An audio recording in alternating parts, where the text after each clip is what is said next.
Bonjour, me voilà pour le jour 12 de mon défi de 30 jours donc où j'explore comment gérer les émotions à travers la musique. Donc je suis Irène Paz et j'ai commencé ce blog petitdoremi.com surtout pour bueno, bon, pour pouvoir accompagner aux parents et peut-être aussi aux professionnels pour qu'ils puissent faire de la musique avec leurs enfants à la maison ou dans les classes. Voilà. Donc, aujourd'hui, on est le jour numéro 12. Alors, aujourd'hui, je n'écris pas d'article. Je n'ai pas eu le temps, à vrai dire. Ça a été une journée assez folle pour moi. Donc, du coup, j'ai décidé de vous faire une vidéo rapidement.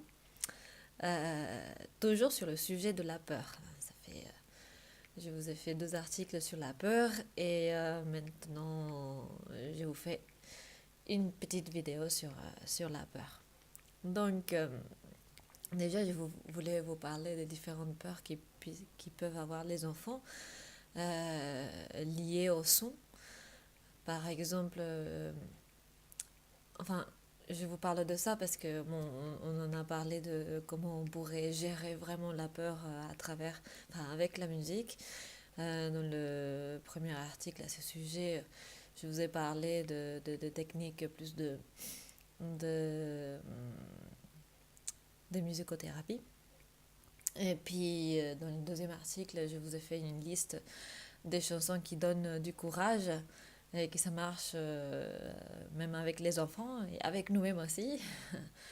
Mais aujourd'hui, je voulais vous parler des peurs en elles-mêmes.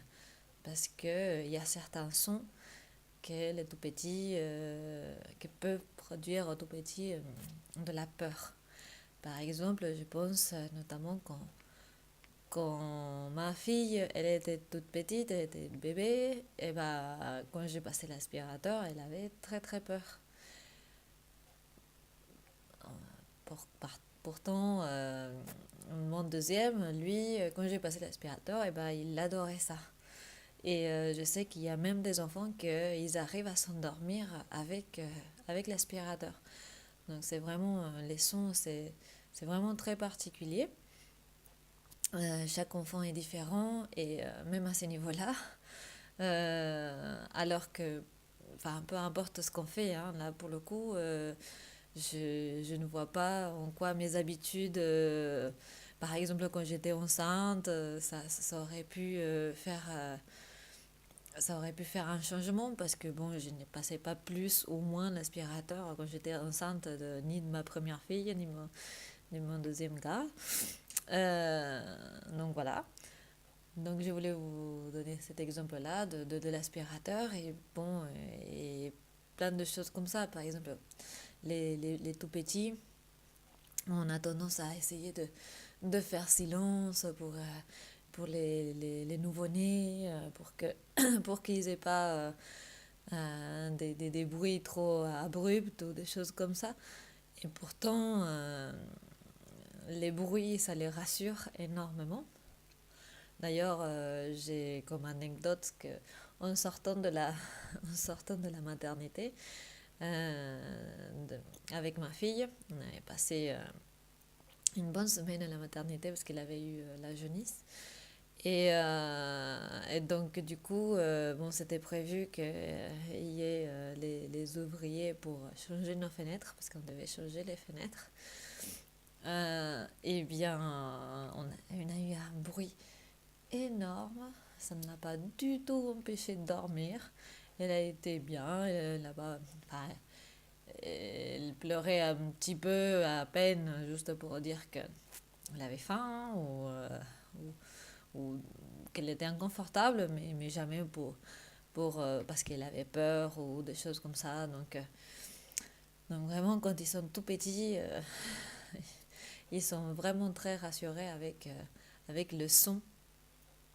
Vu que d'ailleurs, ils ont eu l'habitude d'entendre tous les organes de la mère pendant qu'ils étaient dans le ventre de la mère. Et tout d'un coup, ils sortent et ils sont dans un monde silencieux. Imaginez-vous que d'un bruit rassurant avec de la chaleur et tout, où vous n'avez jamais faim, vous n'avez jamais des moments inconfortables, tout d'un coup vous sortez et pas seulement vous sentez ces trucs-là qui est nouveau pour vous, comme la faim, et pas seulement il y a trop de lumière et c'est pas du tout chaud, sinon qu'en plus il y a du silence. Ça fait peur. Ça fait très très peur. Donc ça les rassure quand même d'avoir du bruit de fond. Euh, Après, quand ils sont plus grands, c'est différent. Je sais que maintenant, par exemple, pour les siestes, il faut absolument pas faire de bruit. Parce que sinon, ils ont tendance à se réveiller et voilà. Et ils se réveillent fatigués si jamais ils se sont réveillés avant leur horloge biologique. Voilà. Et puis quoi d'autre? Bon, après, il y a les sons qui font peur en général, hein. Le son du loup, les sons de rire des méchants, euh, tous les sons suraigus ou les sons super graves, ça va faire peur, ça va faire peur aux enfants. Je pense que ça nous fait peur à nous-mêmes aussi. Et ça doit être presque génétique. Euh, et voilà, je pense que c'est intéressant d'identifier aussi les bruits qui peuvent nous faire de la peur. Enfin, je sais aussi, par exemple, les travaux. Ça a traumatisé ma fille pendant longtemps.